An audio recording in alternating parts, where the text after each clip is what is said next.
J'ai simulé une maladie mentale pour attirer l'attention de mes proches. Je ne sais pas exactement quand ça a commencé.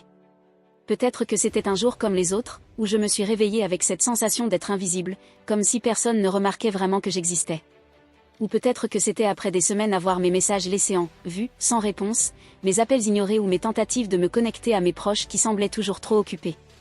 Peu importe quand exactement c'est arrivé, mais un jour, j'ai décidé de leur forcer la main. J'avais besoin qu'ils s'inquiètent pour moi. J'avais besoin de cette attention. J'ai commencé doucement. Rien de dramatique, juste quelques phrases ici et là qui pourraient les faire réfléchir. Des commentaires du genre « je ne me sens pas bien », « je crois que quelque chose ne va pas dans ma tête » ou « je me sens tellement épuisé, mais ce n'est pas juste physique, c'est dans ma tête, je crois ».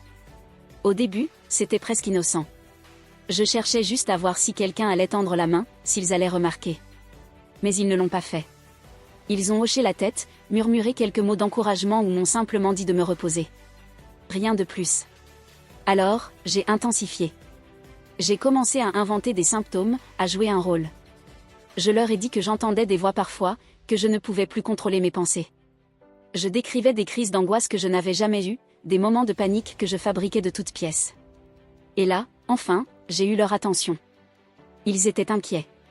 Ils me demandaient comment je me sentais, ils voulaient savoir si j'avais besoin d'aide, s'ils pouvaient faire quelque chose. C'était ce que j'avais attendu depuis si longtemps. Mais ce qui avait commencé comme un simple appel à l'aide déguisé s'est transformé en quelque chose de plus compliqué, de plus sombre. J'étais pris dans mon propre mensonge, et je devais continuer à jouer le rôle. Je simulais des absences, des moments où je prétendais ne plus savoir où j'étais ni ce que je faisais. Je laissais des indices pour qu'ils puissent s'inquiéter encore plus. Des textos flous, des appels où je ne parlais pas, juste pour qu'ils se demandent si j'allais bien. Et à chaque fois qu'ils s'approchaient, qu'ils me demandaient si tout allait bien, je sentais un mélange étrange de soulagement et de honte. Je leur disais que je ne voulais pas voir de médecin, que j'avais peur des diagnostics, que je voulais simplement qu'ils soient là pour moi. Et ça marchait. Ils étaient là, enfin. J'avais réussi à attirer leur attention, mais à quel prix ? J'étais coincée dans une spirale que je ne pouvais plus arrêter. Chaque jour, il fallait que j'invente de nouveaux symptômes, de nouvelles crises, de nouvelles raisons pour qu'ils continuent de s'inquiéter. Et chaque jour, je m'enfonçais un peu plus dans ce mensonge. Je savais que je ne pourrais pas maintenir cette mascarade éternellement. Ils allaient finir par se rendre compte que quelque chose clochait. Mais à ce moment-là, j'étais déjà trop loin pour faire demi-tour. J'ai commencé à ressentir la pression de mon propre mensonge. C'était épuisant de jouer ce rôle, de maintenir cette façade. Plus le temps passait, plus il fallait que je me montre convaincant. Je ne pouvais plus revenir à la normale du jour au lendemain sans éveiller des soupçons.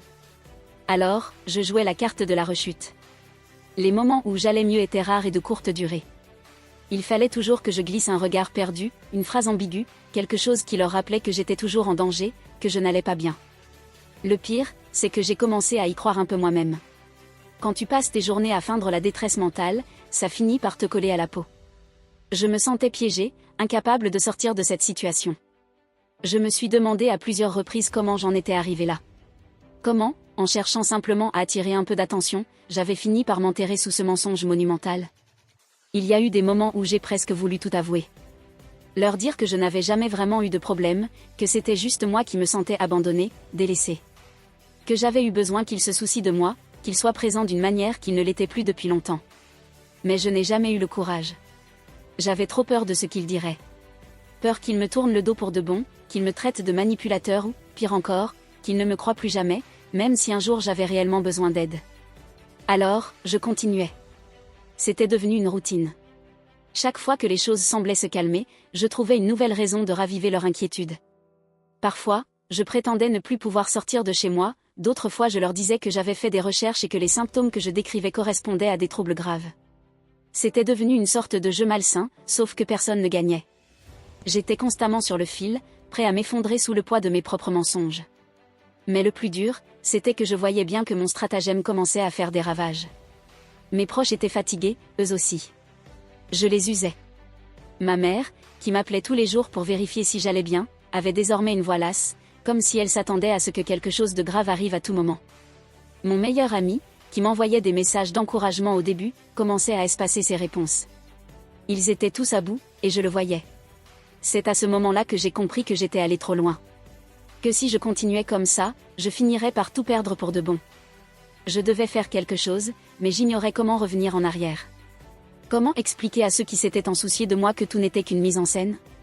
Que leur inquiétude, leur attention, tout ce qu'ils avaient donné pour moi, était basé sur un mensonge? C'était une prison que j'avais construite moi-même, brique par brique, et je ne savais pas comment en sortir. Le jour où tout a basculé, c'était un après-midi calme, presque banal. J'étais chez moi, assis sur mon canapé, à regarder mon téléphone. Aucun message, aucune notification. Le silence pesait lourd, et j'ai ressenti une sorte de panique sourde monter en moi. J'ai réalisé que, même en simulant cette maladie, même en cherchant désespérément à attirer leur attention, je me sentais plus seule que jamais. C'était ironique, en fin de compte. Tout ce cirque pour ne pas être ignoré, et me voilà, seule face à mon téléphone vide, avec la sensation d'avoir tout gâché. J'avais ce besoin maladif de me prouver qu'il tenait encore à moi, qu'il s'inquiétait, mais à quel prix? Chaque message que je n'envoyais pas, chaque appel que je ne passais pas, était une nouvelle fissure dans la relation que j'essayais désespérément de préserver.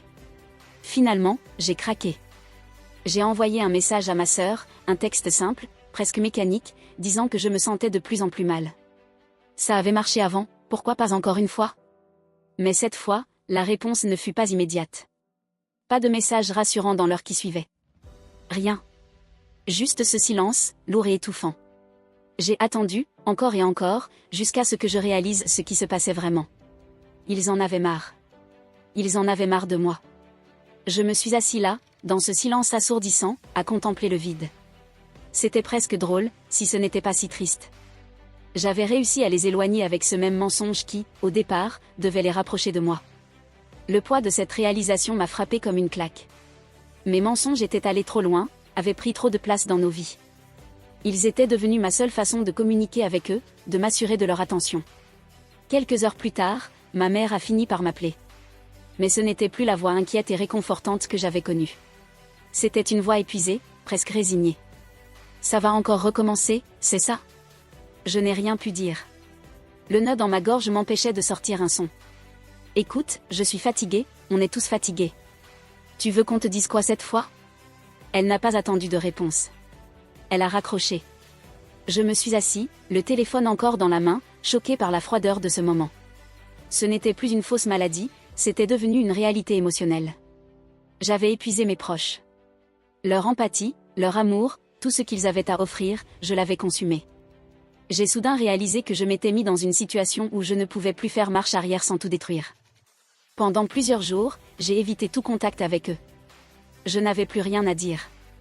J'ai longuement réfléchi à ce que j'allais faire, à comment sortir de ce cercle vicieux que j'avais créé. Mais chaque scénario que j'imaginais se terminait de la même manière, par des déceptions, des ruptures, des fins brutales. Je ne pouvais plus continuer à jouer ce rôle, mais je ne pouvais pas non plus avouer la vérité sans risquer de tout perdre. Un soir, alors que je tournais encore tout ça dans ma tête, j'ai pris une décision. Il n'y aurait plus de mensonges, plus de faux-semblants.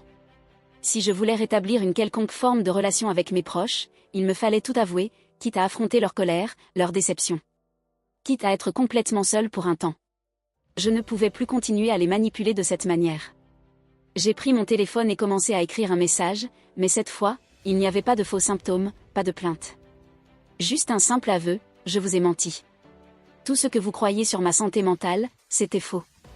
Je voulais juste que vous vous occupiez de moi. Je suis désolée. J'ai hésité une seconde, puis j'ai appuyé sur envoyer.